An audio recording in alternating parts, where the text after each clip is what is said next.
एक तो हमारे शास्त्रों में मंत्रों में बड़ी सामर्थ्य है। जब मंत्रों का ज्ञाता उस श्री विग्रह में भगवान का आवाहन वेद मंत्रों से, वेद किसी के द्वारा रचित नहीं है, ये अपौरुषेय है, स्वयं भगवान वेद के रूप में प्रकाशित है। तो जो मंत्र वेत्ता, त्रिकाल संध्या करने वाला, ब्रह्मणत्व से युक्त, जब ब्रह्म ऋषि आवाहन करता है मंत्र से, तो भगवान जो सर्वत्र विराजमान है वो वहां प्रकाशित हो जाते हैं। हृदय में भगवान सबके विराजमान है ना, पर प्रकाशित तो नहीं है ना। और जहां मंत्र जपे आप, हृदय में भगवान प्रकट हो जाते हैं, मंत्र का प्रभाव। अब वो विग्रह तो पाषाण का प्रकट में दिखाई दे रहा है, अष्टधातु का प्रकट में दिखाई दे रहा है, या चित्रपट दिखाई दे रहा है।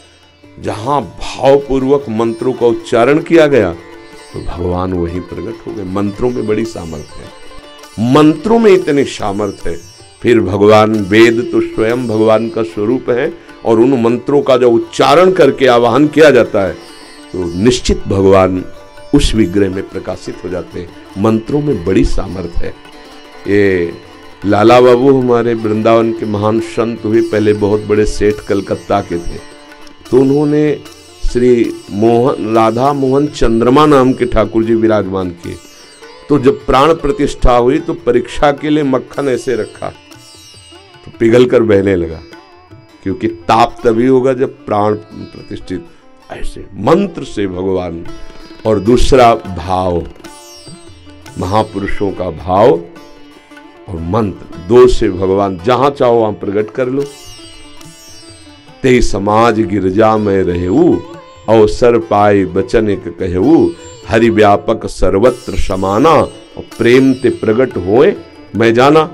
यदि मंत्र नहीं आता तो प्रेम हो तो भगवान प्रकट हो जाएंगे, नहीं तो मंत्र वेत्ता। अब जैसे प्रेम, प्रेमी जन भगवान की छवि को लिए, विग्रह को, और छाती से लगा लिए, तो भाव में तो प्राणों से प्राण, हृदय से भगवान, बिल्कुल प्राण प्रतिष्ठा हो गए।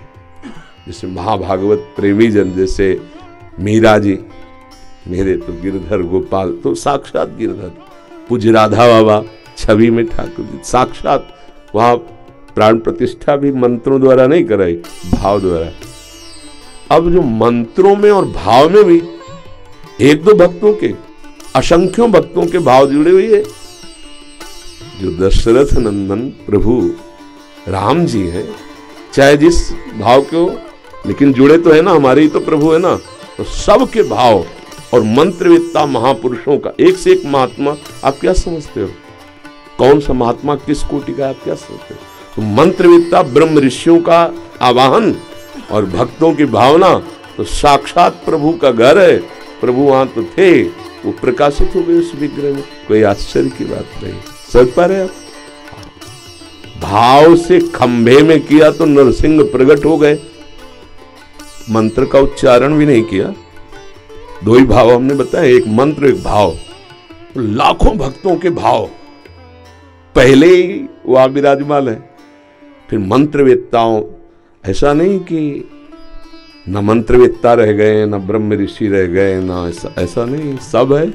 हाँ, बहुतायत नहीं रह गई, पर ऐसे ऐसे अभी मंत्र उच्चारण करने वाले चमत्कार प्रकट हो जाते। देखो प्रकट हुआ ना चमत्कार, विग्रह में भगवान साक्षात विराजमान हो गए। पहले जो विग्रह का दर्शन किए हो और फिर प्राण प्रतिष्ठा के बाद, तो आप देख लो साक्षात भगवान उनमें। और ऐसे अनुभव होते रहेंगे, आज नहीं सदा होते रहेंगे कि भगवान साक्षात विराजमान है। ये इसमें कोई संशय नहीं है। मंत्र और भाव दो के द्वारा भगवान प्रकट किए जाते हैं। इससे हृदय में भी जो मंत्र नहीं जप रहा, नाम जप नहीं, जिसके भाव नहीं, भगवान, भाव और मंत्र दो में बड़ी सामर्थ्य है, उसमें संशय नहीं करना चाहिए। बहुत अपार सामर्थ्य है। अब क्या हो गया, इतना आहार विहार अपवित्र हो गया है कि मंत्रों को सिद्ध कर पाना उस कोट से थोड़ा कठिन। पर ऐसा नहीं कि नहीं है, त्रिकाल संध्या करने वाले ब्रह्मणत्व से युक्त जो ब्रह्म ऋषि जन है, अगर मंत्रवेत्ता आवाहन करें तो वैसा ही प्रभाव। आप तो वहां दर्शन ही किए होंगे, प्रभु के दर्शन ही किए होंगे, अयोध्या में ही रहते हैं। हाँ तो आप दर्शन करना। हाँ, हमें तो दूर से भी उनका, जैसे सूर्य का तेज है ना, संपूर्ण ब्रह्मांडों में छाया रहता है, पर वो एक कांच होता है जो विशेष, वही सूर्य के तेज को पकड़कर आग लगा सकता है, समझते ना? हाँ, वो जो भी होता है ना, ऐसे ही भक्तों का हृदय कुछ विशेष होता है, कहीं भी हो तो तेज उधर से। तो जो तुम पूछ रहे हो, जो तुम वर्णन कर रहे हो, वो विराजमान वहाँ है, कनेक्शन यहाँ है, पूरी सूचना, पूरा भाव, पूरा सब यही समझ में आ जाए। भगवान सर्वत्र हैं, भाव के द्वारा, प्रेम के द्वारा प्रकट होते हैं। मंत्र और भाव के द्वारा कहीं भी भगवान को प्रकाशित किया जा सकता है। जैसे नामदेव जी ने कुत्ते में भगवान को प्रकाशित कर दिया, भूत में भगवान को प्रकाशित कर दिया। भाव और मंत्र में बड़ी सामर्थ्य है। अयोध्या में तो लाखों करोड़ों भक्तों के भाव जुड़े हैं, और ब्रह्म ऋषियों के मंत्र, आचार्य कोटि के महापुरुषों का संकल्प, तो भगवान को तो प्रकाशित होना ही पड़ेगा। और भगवान तो वहाँ प्रगट में विराजमान है, क्योंकि उनका घर है। जैसे वृंदावन है ना, ये यहाँ प्रिया प्रीतम प्रगट में विराजमान है। बस थोड़ा माया के पर्दे हटे तो दिखाई देगा। ये दिव्य धाम है भगवान का, वृंदावन धाम, प्रेम धाम। तो अवध धाम, जैसे यहाँ कृष्ण जन्म का स्वरूप मथुरा, राम जी के जन्म का स्वरूप अवध, और ये लीला विहार स्थली प्रिया प्रीतम की प्रेम धाम है। बड़े भाग्यशाली जन हैं जो भगवान के नाम रूप लीला धाम से जुड़े हुए हैं, अपनापन किए हुए हैं। ये यहाँ भी भगवान है, बस यहाँ के भगवान प्रकट हो जाए, निहाल हो जाए। यहीं के भगवान को विशेष प्रकट करने के लिए हम सब जगह जाकर दर्शन करते हैं, भावना करते हैं। यहाँ के भगवान प्रकट हो जाए तो फिर एक दृष्टि बदल जाती है। सिय राम में, अब देखो दृष्टि बदल गई। सब जग जानी, उसे न स्त्री दिखाई दे रहा न पुरुष दिखाई दे रहा। यहां भगवान प्रकट होने का सब प्रभु अपने आराध्य देव।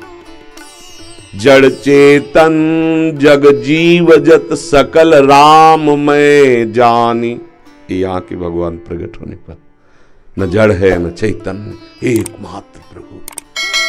कैसा परमानंद होता होगा उन महाभागवतों को जो सब में भगवान का दर्शन करें। जैसे मंदिर में जाके दर्शन करते हैं, ऐसे सबके हृदय मंदिर में भगवान विराजमान।